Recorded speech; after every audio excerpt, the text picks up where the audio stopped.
Welcome back to Life on Purpose. Today we're talking about one of our favorite topics, flow. That moment when everything just clicks. You're not pushing, you're gliding, everything's smooth. You're in rhythm with life. Opportunities are appearing everywhere. Your synchronicities are lining up all over the place. It feels like almost like you're in communion even with the universe. Like you and the universe are working together. Everything feels like it's moving with you instead of against you. You know that feeling, that experience in life is one of the best. But here's the truth. Flow isn't something you chase. It's something you allow. It's always there, but you have to tune into it. You have to let go of anything that's blocking it.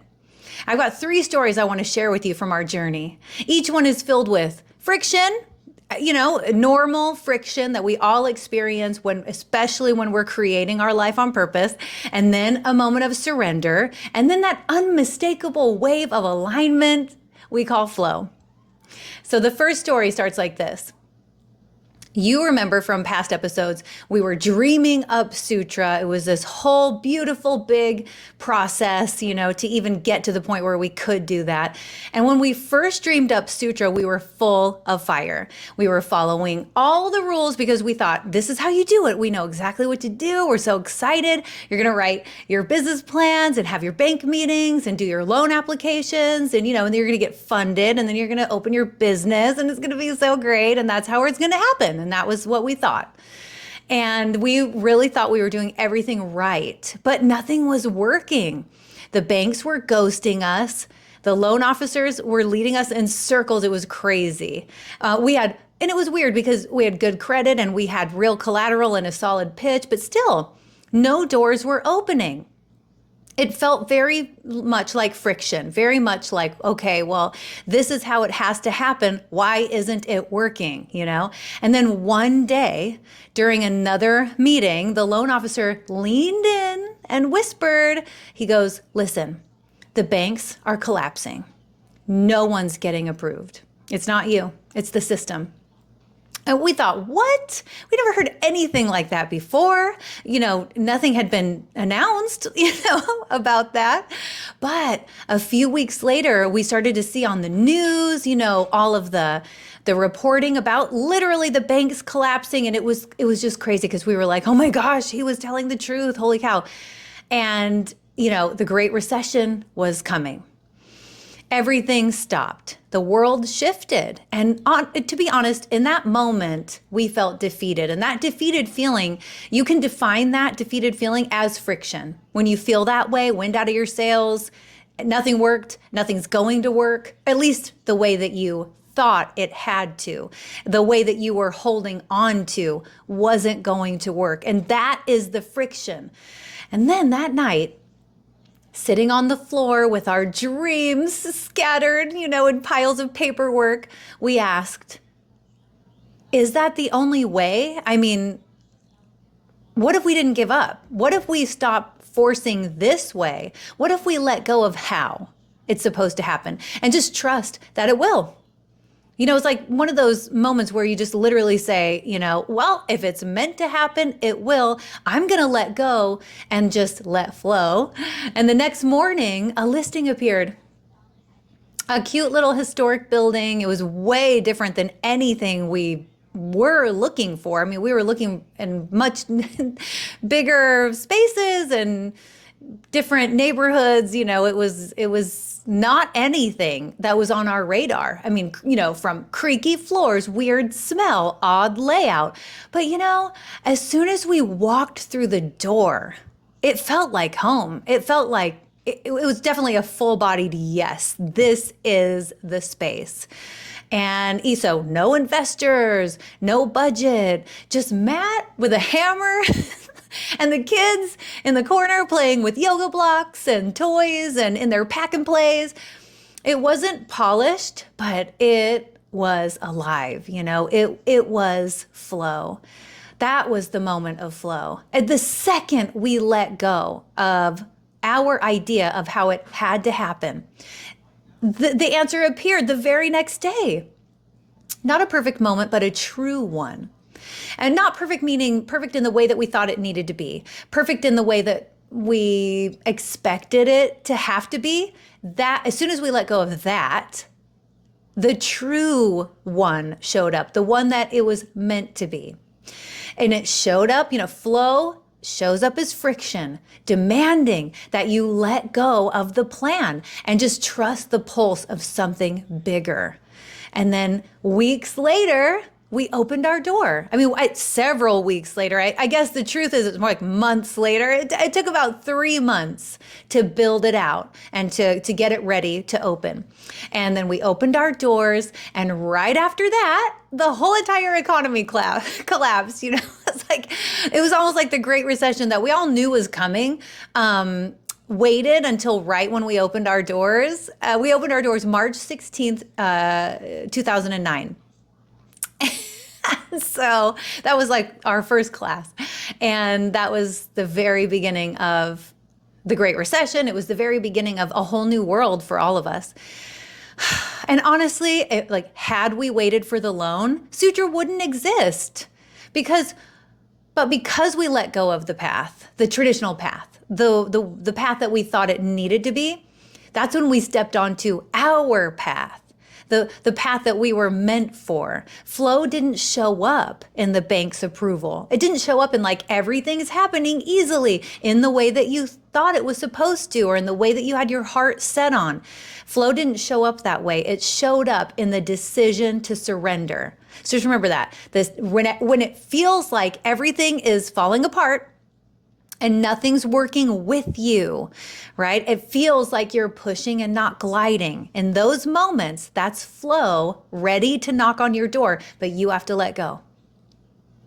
And in the early days of Sutra, we knew we wanted to give back because that was such an amazing experience. I mean, yes, it was hard. I think when we first opened and we would tell people our story about, like friends and family, about how we opened and what was it like. And, we would tell them how we spent almost a year trying to get a loan and then we couldn't and blah, blah, blah. When we would reflect back on that year, we would talk about it like it felt like we were fighting a war that whole time. And the second we surrendered the battle, everything unfolded. I mean, within 12 weeks, we were open. Think about that. So a whole year of trying, and then the second we let go, 12 weeks, we were open. And just the whole process was so amazing. We wanted to give back. Amazingly hard, amazingly challenging, but still amazing. And we're still so grateful for it. And so we wanted to create something that was rooted in service because we really felt like the universe gifted us that. And we had to say thank you. But everywhere we looked, the industry had already sort of taken the idea of karma yoga. It was already a thing. Studios everywhere had karma classes, but they were just discounted drop-ins. They weren't real karma classes, according to us. They were like $5 classes marked as a spiritual service, but really it was just clever pricing strategy.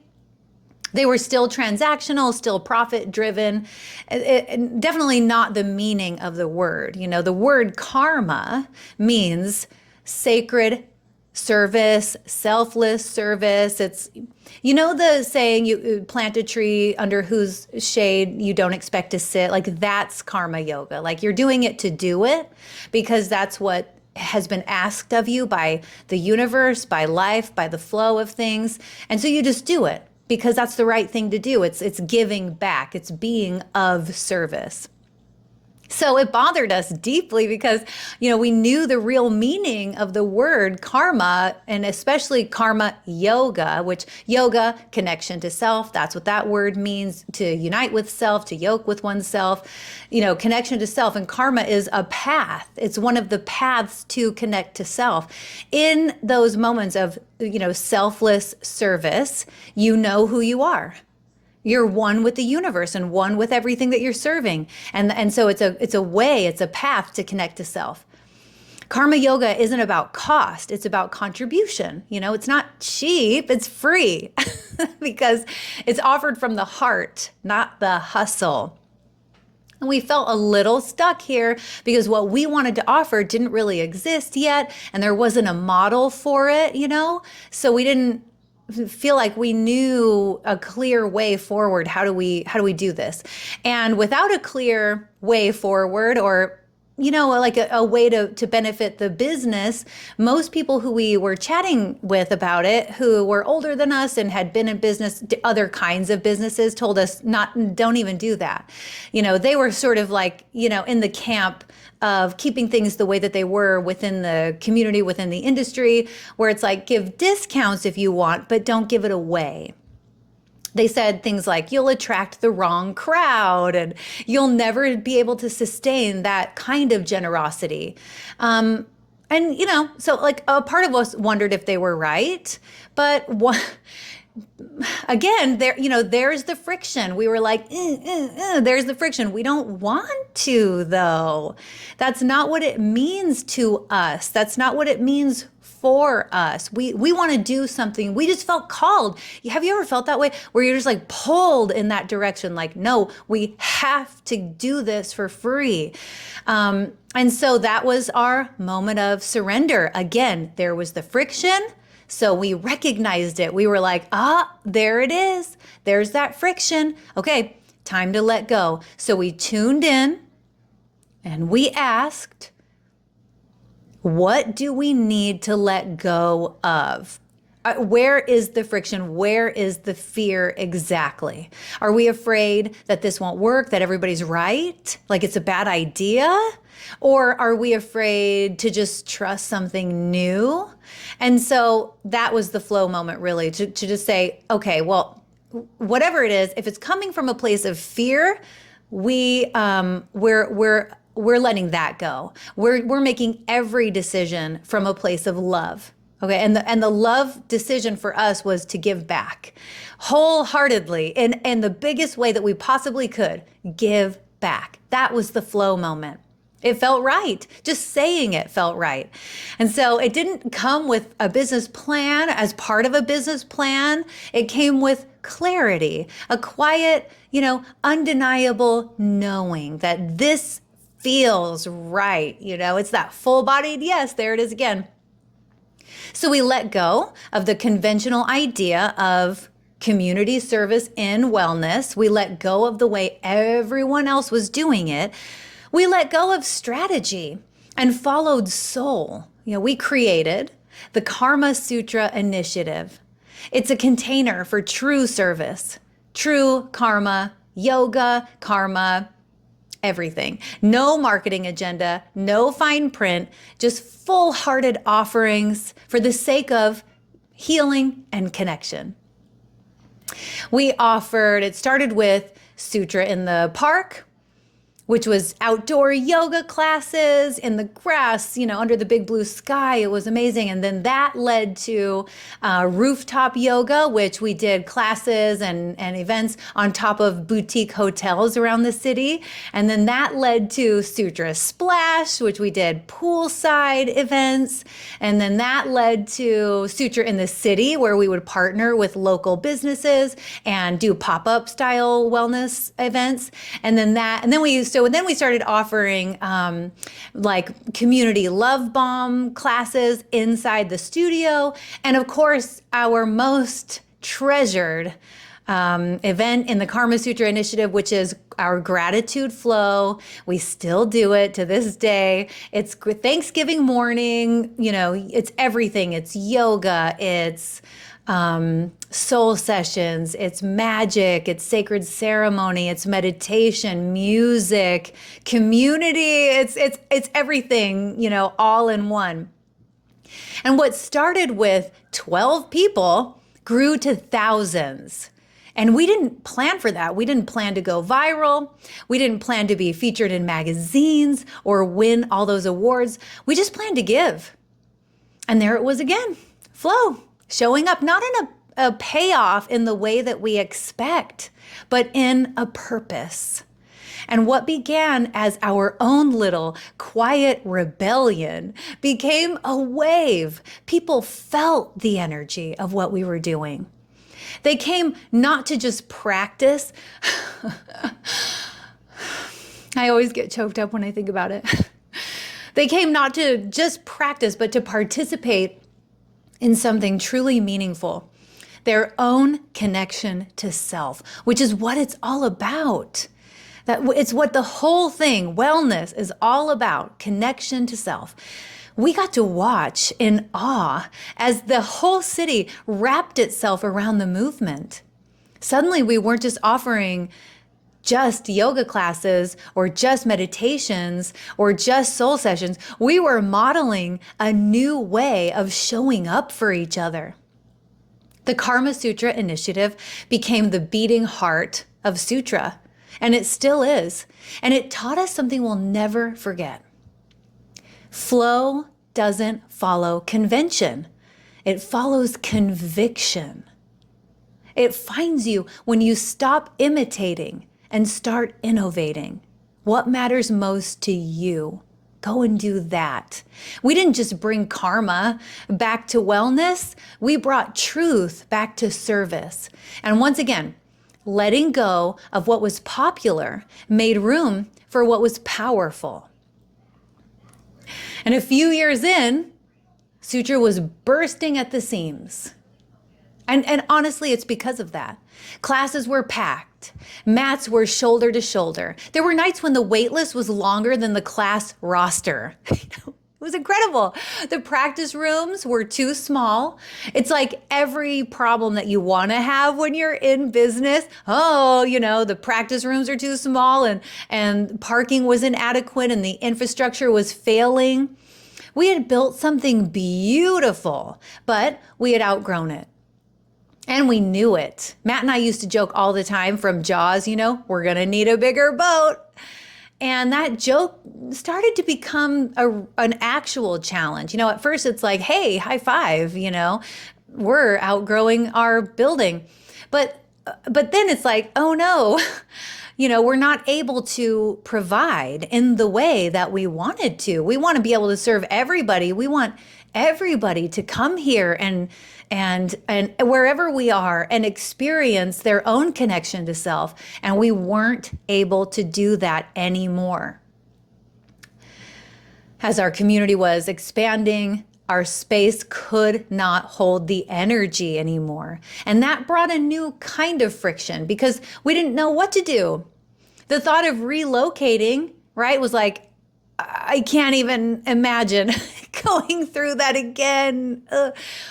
And it was the thought exhausting, expensive, overwhelming. Like, even if we had the financial resources, did we have the energetic resources or vice versa? Even if we had the energy, could we even afford to do that? Like, the whole entire thing was just so overwhelming and brought a real sense of friction into our hearts, We didn't have investors. We didn't have a backup plan. And we certainly didn't have the energetic or otherwise resources to start over again. It was like, what? How is this happening? I mean, it's good. And this is the interesting thing. We're so grateful. Yay. So many people were outgrowing our studio. We could not be happier about that. But at the same time, it was like this pit in our stomach, like, this is not right. Something has to give. We have to figure this out. We saw the friction. We could feel the friction. And so, again, we asked ourselves, honestly, okay, are we stuck? Is this a stuck thing? Or are we scared to take the next step? And there it was again. Well, are we acting from a place of fear or from a place of love? Because flow is loving. You're never in a state of flow and like hating it. You're always in a state of flow, like, this is amazing. Everything's working perfectly, And so we were like, okay, well, because we're feeling friction, we're feeling stuck, we're thinking, are we making decisions from a place of fear? Then we knew, okay, that was the friction point we had to let go.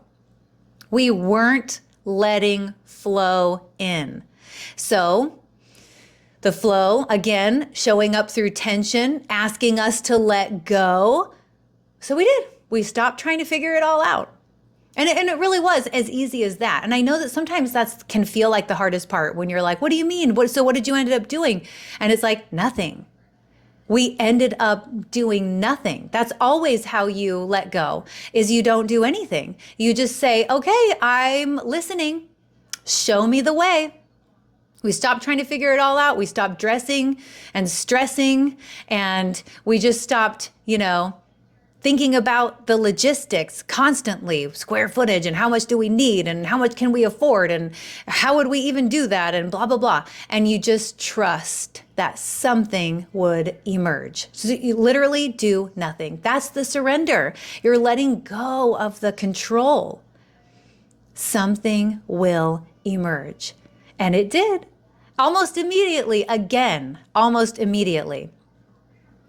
A downtown developer reached out to us and said, I'll build you a studio. You just bring Sutra. The city needs you. We couldn't believe it. So we didn't have to do anything. It's like, wait, what? I mean, we still had to do some stuff. The building was there. It was right downtown, our Roosevelt studio. Matt designed it.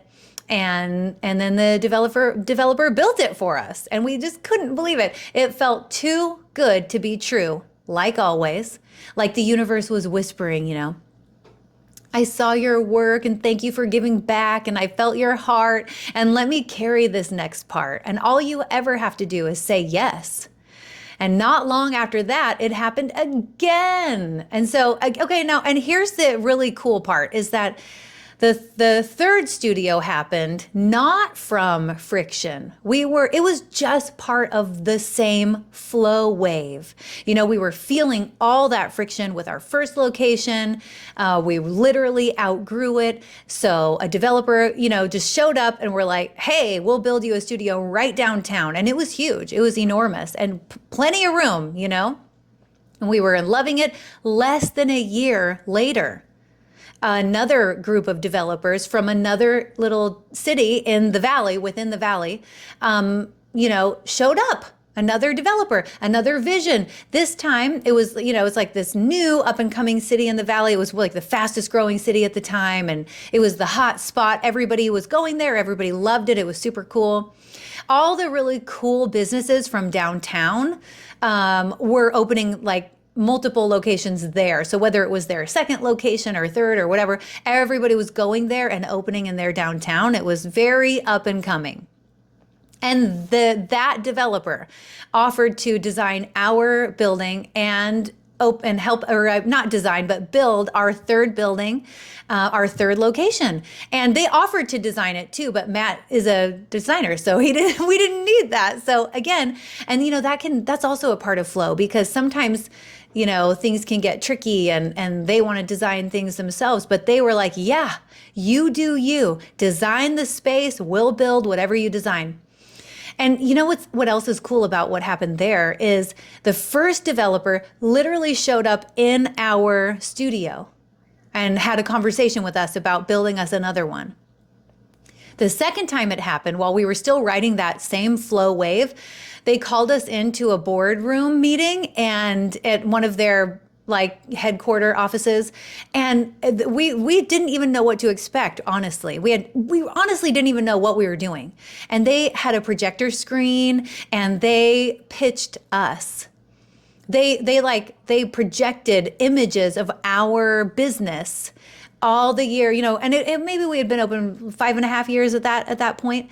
They were all over. They had pictures of our website, pictures of our events, pictures of us, pictures of the kids, everything, and they were like, we want this. And we want you to come here and we'll build it for you. I mean, just imagine that level of flow. Talk about being in rhythm. You're just gliding. No pushing, no nothing, just total communion with the universe, Flow didn't just nudge us forward. Flow had lifted us into places we never imagined going. And the expansion wasn't even part of a master plan. We didn't even have time to even think about that. We were just loving and doing and serving and being. It wasn't written into a growth strategy because we had never done business before, It was born from listening, from staying aligned, from letting go of limits just in time for flow to just show up and let us see what was actually possible. Here's the thing about flow. It doesn't always arrive with ease. Sometimes when you're already riding that flow wave, more flow happens and more flow happens and more flow happens. But a lot of times it shows up in the discomfort, in the friction, in the control, right? Sometimes it looks like too many students in a small room. It looks like old plumbing and packed parking lots. Sometimes flow shows up as pressure. But pressure is just energy trying to move. Think about that. So the next time you're just like banging your head against the walls, it's not working, nothing's happening, all right? What else can I do? I need to control this. Just remember, that pressure that you're feeling, that's energy trying to move. And the second you let go of how it needs to move, it will move the way it was meant to move. When we stopped resisting the squeeze, stopped trying to solve it, that's when we allowed the next chapter to flow. It finds you. It takes you where you're meant to go. And it did. It did for us, and it does for everybody, because that's how flow works. It doesn't ask for certainty. It asks for trust. And when you say yes, it moves mountains. It just moves mountains. There's nothing that it can't do for you, and there's no place it can't take you. So what is flow really? It's not magic. It's luck. It's the natural rhythm of truth, of love, and the life that rises up to meet it. That's flow. And here's what we know. Flow doesn't arrive in perfection. So let that go. Because that's just you deciding what's perfect. So let that go. Flow doesn't arrive in perfection. It shows up in the mess when you're pivoting, in the pauses that turn into presence, that stillness. And most of all, it shows up when you let go.